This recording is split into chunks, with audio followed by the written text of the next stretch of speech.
On quitte les soirées de Los Angeles pour prendre de la hauteur maintenant grâce à Julien. Il est franco-portugais, il habite à Porto et il a racheté un petit vignoble dans la vallée viticole du Haut-Douro, un domaine qui appartenait à son grand-père. Et dès qu'il veut se ressourcer, eh bien il grimpe là-bas, dans l'arrière-pays, dans les vignes. C'est là où il nous invite aujourd'hui.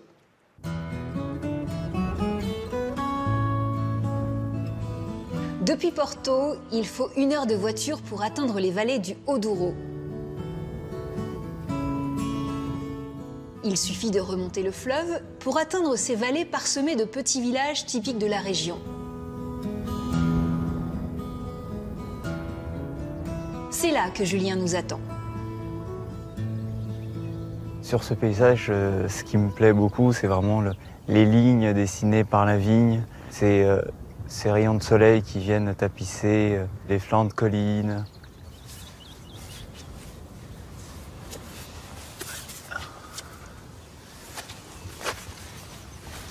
Ça permet vraiment de réfléchir sur soi-même, d'être en contact avec la nature. Et ça correspond vraiment à l'esprit du Douro. C'est très apaisant, c'est calme, on entend les petits oiseaux. C'est fantastique.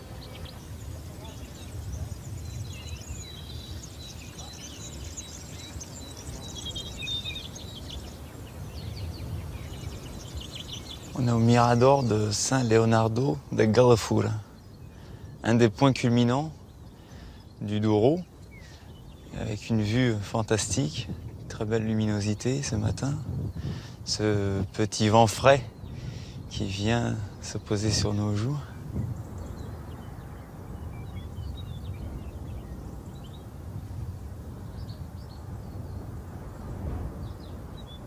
Ces petites fumées blanches qu'on aperçoit au loin, ce sont le travail de l'homme qui prend soin de la vigne en hiver.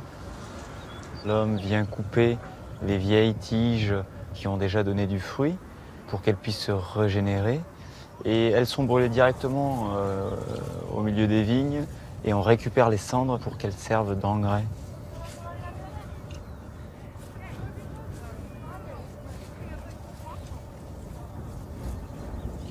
On a cette odeur de bois fumant qui est vraiment très agréable. C'est le Douro que j'aime.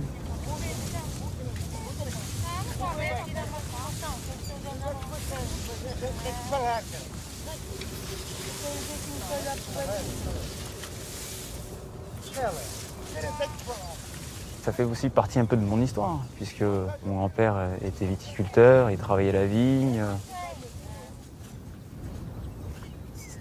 Quand j'étais enfant, je venais tous les étés au Portugal et donc j'avais l'habitude d'aller avec mon grand-père dans les vignes. On regardait à quel moment le raisin arrivait à maturité pour commencer les vendanges.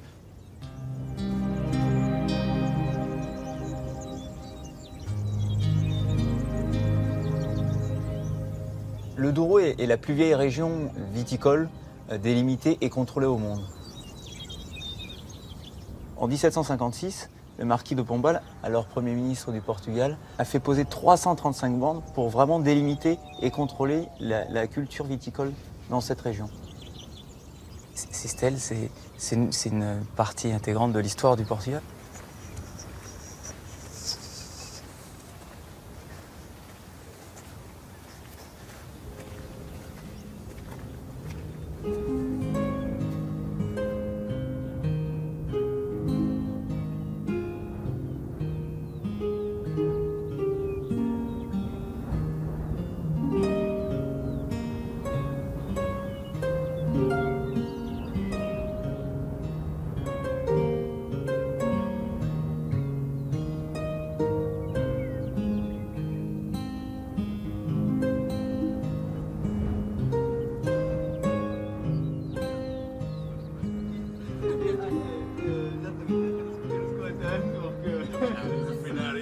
Ce que j'aime le plus quand je viens dans le Douro, c'est pouvoir aller à la rencontre de ces vignerons, de pouvoir discuter avec eux, de pouvoir déguster leur vin et passer un moment agréable tout en regardant ces vignes, ce beau paysage.